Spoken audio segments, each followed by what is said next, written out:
عدد متزايد من الفتيات الصغيرات بدأوا يتكلموا عن خوفهم من الرجال المهاجرين. تيك توكر مشهورة، بنت شكلها لسه ما كملتش 15 سنة. الناس بدأوا يتكلموا لأنهم أدركوا إن العيشة في خوف مش حاجة طبيعية.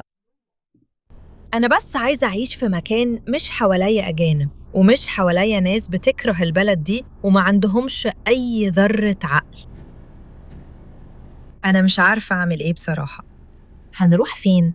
أنا متفق مع الست دي، أنا كمان مش عايز أعيش جنب مجموعة أجانب. الموضوع مش بس إنهم أجانب، في ناس مش مهتمين يندمجوا، مش مهتمين يتأقلموا، همهم فعلا إنهم يضروا البنات الصغيرين. وعلى قد ما الإعلام بيحاول يخليك تصدق إن لأ لازم تحب الناس دي، الناس اللي فعلا عايشين برا وبيمشوا في الشارع وبيتعرضوا للي بيحصل دلوقتي كأنه حاجة عادية جدا، بقوا يكتشفوا إن يمكن ده كله كذب.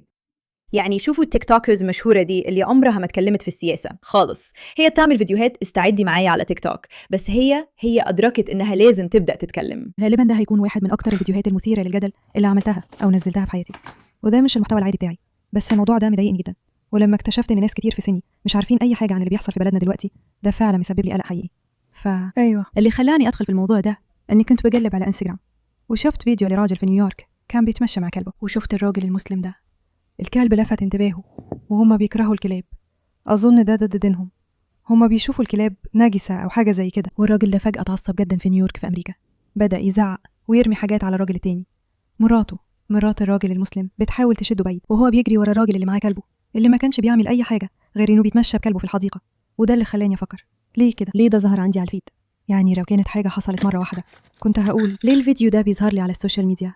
بسبب الفيديو ده بقى بيظهر لي فيديوهات أكتر عن سيطرة إسلامية على الولايات المتحدة. الفيديو ده مش معمول عشان أكره حد، لكن هو فيديو بيعبر عن قلقي وخوفي الحقيقي على بلدي، وبالذات القلق الحقيقي على الستات في بلدي، لأن الدين ده مش دين سلام ومش دين بيدعم حقوق المرأة، ده الدين اللي في بلدهم الأصلي في أفغانستان الستات مش مسموح لهم يتكلموا في الأماكن العامة. عارفة إيه؟ الموضوع فعلا بيوجع القلب. هي واحدة بتعمل فيديوهات على تيك توك وبتتكلم عن أفكارها وآرائها، بس هنا لازم تكون حذرة جدا، بتحاول ما تزعلش حد وكلام كتير كده، لأنها عارفة إنها لو قالت حاجة ممكن تدمر حياتها كلها. وبرغم كده لسه عندها الشجاعة تتكلم عن الموضوع، لأنها بدأت تلاحظ إن في حاجة غلط جدا جدا جدا. ممكن يتعاقبوا بالإعدام أو الضرب أو الرجم لمجرد أنهم يتكلموا في العلن، وكمان وهم مضطرين يغطوا جسمهم بالكامل. احنا بالفعل شايفين تأثير الدين المعادي للنساء ده في المملكة المتحدة. أنا شفت كذا فيديو ستات خايفين صوروه في أماكن عامة زي الحدائق ومحلات أو حتى في الشارع. الرجالة دول بيقولوا إنهم ليهم حق في أجسام الستات لمجرد إنهم رجالة. ده هو الاعتقاد، دي هي الهجرة الجماعية للناس دي، ده هو اعتقادهم عن الستات. ده هو اعتقادهم. أي حد لسه مش فاهم النقطة دي محتاج فعلا يواكب اللي بيحصل. يعني الفيديو ده انتشر بشكل كبير علشان السبب ده بالظبط، ولازم أقول إني متفقة مع كل كلمة هي بتقولها. الناس دايما بيعلقوا على منشوراتي وبيقولوا انتي معادية للإسلام جدا. أيوة، أنا فعلا كده عشان ده بيخوفني، ده فعلا بيرعبني. دي كانت إيران في السبعينات قبل ما الإسلام يسيطر، ودي إيران دلوقتي. عايزة أوريكي مثال تاني. دي كانت أفغانستان قبل ما الإسلام يسيطر، ودي أفغانستان دلوقتي. لبنان زمان ودلوقتي، أوروبا زمان ودلوقتي، ميشيغان زمان ودلوقتي. أيوة، ده فعلا بيخوفني. ولو مش بيخوفك وانت عايز تكون متقبل كده، في يوم من الأيام هتلاقي نفسك لابسة حجاب ومغطية من راسك لرجلك عشان بس كنتي متسامحة زيادة عن اللزوم. كان لازم تكوني متقبلة. أنا أسفة، أنا برفض تماما أكون متقبلة للحاجة دي. لكل الناس اللي بتدعي إنها مهتمة بحقوق المرأة والنسوية، إزاي ده ممكن يكون نسوي أصلا؟ إزاي ده ممكن يكون كويس للستات؟ ده شر خالص. ليه في أطفال صغيرين لابسين برقع؟ ليه؟ عشان المفروض ده الصح، علشان الرجالة ما يتفتنوش شواذ ومتحرشين. ده اللي الرجالة دور عليه. لو هم بيتفتنوا بالأطفال الصغيرين وانتي عارفة انهم شواذ ومتحرشين لأن دينهم بيسمح لهم يتجوزوا بنات عندهم 9 سنين بس، فأيوة، قولي عني اني عندي إسلاموفوبيا. أنا فعلا كده، الموضوع ده بيخوفني جدا.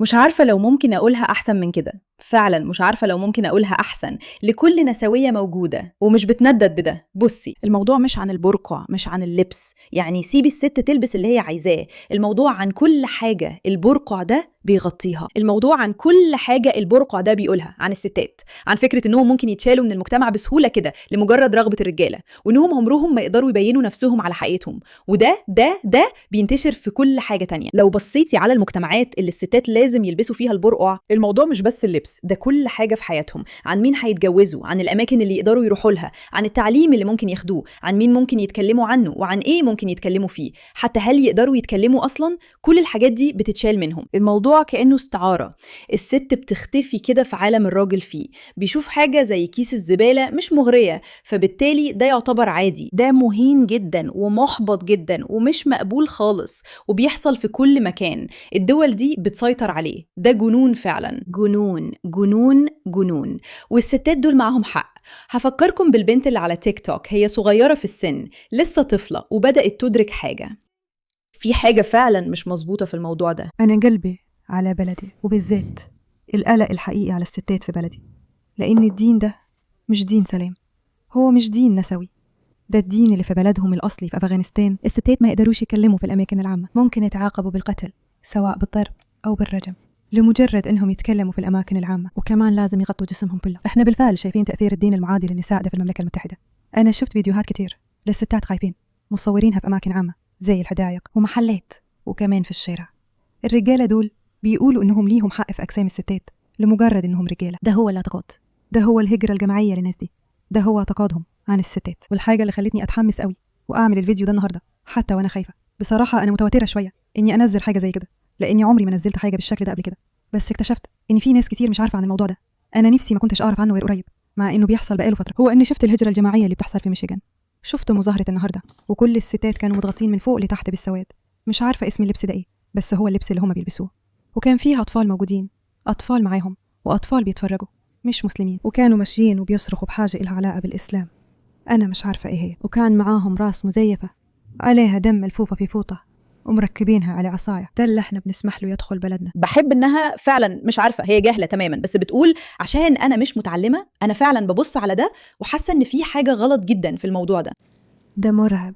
وكمان اللي يخوف ان الناس اللي بيكرهوا امريكا والحكومة الامريكية بشكل علني بيتسمح لهم يدخلوا امريكا بكل سهولة ويبقى ليهم كل التأثير ده وبأعداد كبيرة. ده مرعب، لأن كده القوانين بتتغير وبتتسن، كده الحاجات بتحصل، الحركات بتحصل اللي ممكن تهدد الحرية تماما وممكن تهدد أمان الستات بشكل كامل. هي مش دين سلام. لكل الناس الغبية اللي بتقول بس ده مش بيحصل عندنا، زي انه في ميشيغان، لازم تفهموا انهم بيجيبوا ناس كتير بأعداد كبيرة لدرجة انهم يقدروا يغيروا القوانين في كل مكان. ده اللي عايزين يعملوه، كده بيغيروا القوانين. النازيين عملوا كده في ألمانيا، اتصوت لهم بشكل عشوائي وبعدين غيروا كل حاجة. والكلام ده مش نابع من كراهية، مش جاي من كره دين معين، مش جاي من كره مجموعة معينة من الناس، ده جاي من قلق وخوف حقيقي، لأني عارفة إن واحدة زي بنت زي هما هيكرهوا يشوفوني جاية.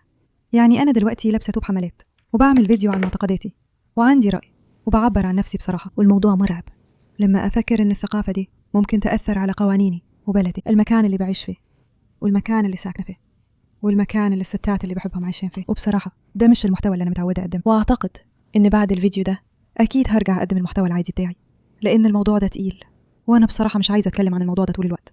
بس اللي خوف إني ما كنتش أعرف عن الموضوع ده قبل كده، وإن الناس اللي في سني حوالي برضو ما يعرفوش عنه، وإحنا مش واخدين بالنا لأن مفيش أي حاجة بتتقال في الأخبار. وأعتقد إن ده شيء لازم كلنا ناخده في اعتبارنا ونخلي بالنا منه ونكون حذرين، لأننا عايشين في بلد عظيمة بتقدر الحرية والسلام. عارفة طبعا إن ليها عيوبها، بس أنا ممتنة جدا إني عايشة في أمريكا، ومش عايزة أشوف أي حاجة من الحاجات اللي بنقدرها هنا تتغير بسبب هجرة جماعية لناس بيؤمنوا بحاجات عكس اللي احنا بنؤمن بيه. وبرضه ده أكيد مش المحتوى اللي أنا متعودة أقدمه. ده شجاعة كبيرة بصراحة، شجاعة كبيرة من واحدة على تيك توك مش متعلمة قوي تقرر إنها تقول لا، في حاجة غلط جدا في الموضوع ده ولازم أتكلم عنه. وفي شباب كتير جدا مش عندهم وعي وكمان تصرفاتهم غبية وبيفكروا إن الموضوع كله عنصرية وخلاص.